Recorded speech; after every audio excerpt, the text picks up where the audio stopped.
विधानसभा चुनाव से पहले उत्तराखंड की सियासत एक बार फिर गैरसैंण पर केंद्रित हो गई है। गैरसैंण में काम किसने किया, किसने नहीं किया, गैरसैंण की गरिमा किसने गिराई, ये सवाल अब दोनों तरफ से यानी सत्ता पक्ष और विपक्ष से उठ रहे हैं। 29 नवंबर को विधानसभा का सत्र होना है। उससे पहले राजनीति गर्म है। बीजेपी दावा कर रही है कि पिछले 5 साल में न सिर्फ ग्रीष्मकालीन राजधानी बनाया गया गैरसैंण को, बल्कि विकास भी बहुत हुआ। लगातार इस विधानसभा का सत्र हो कि यहाँ की अवस्थापना सुविधाओं का विकास हो, लगातार आगे बढ़ा है।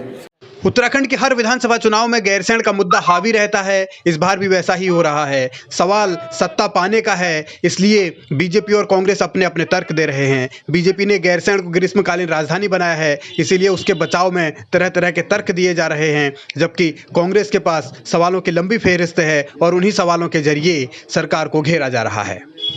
हम ये भी जानना चाहेंगे भाजपा से कि क्या गैरसैंण में पिछले 5 वर्षों में एक भी निर्माण का कार्य भाजपा ने प्रारंभ किया वाराणसी में, या कहीं एक ईंट भी लगी है, कहीं कोई किसी निर्माण कार्य के लिए बुनियाद भी बनाई गई है?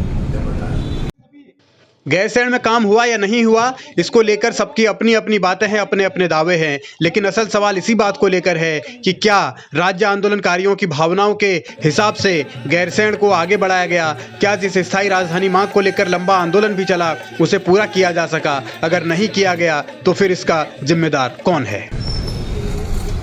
हम सरकार से ये भी जानना चाहेंगे कि हमने वाराणसी एरिया को नोटिफाइड एरिया बना दिया था, नोटिफाइड एरिया, ताकि वहाँ की भूमि की बिक्री इत्यादि न हो और उसको राजधानी के रूप में वहाँ की भूमि का उपयोग हो सके। तो ये बताएं कि वो ये नोटिफाइड की है तो कितनी जमीन उस एरिया में जो हमने नोटिफाइड कर दी थी उसको नोटिफाइड करने के बाद क्रय किया, और वो क्रय करता कौन हो, उनकी लिस्ट जारी,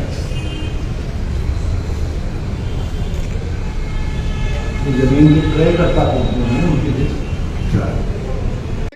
सवाल बहुत सारे हैं, लेकिन जवाब किसी का पुख्ता नहीं है। इसी का नाम सियासत है। दोनों अपने अपने दावे करते हैं, लेकिन काम करने की जब बारी आती है तो एक दूसरे पर सिर्फ बयानों की बौछार होती है।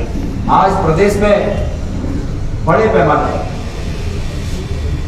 महंगाई और भ्रष्टाचार और साथ साथ में बेरोजगारी, ये 3 ऐसे मुद्दे हैं जिन्होंने प्रदेश को बुरी तरह से प्रभावित किया।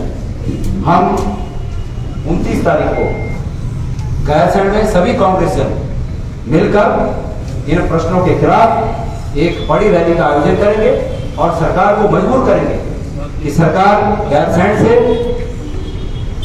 ऐसे निर्णय दे जिन निर्णयों का चुनाव से पहले व्यापक रूप में हमारी जनता पर सकारात्मक असर पड़े।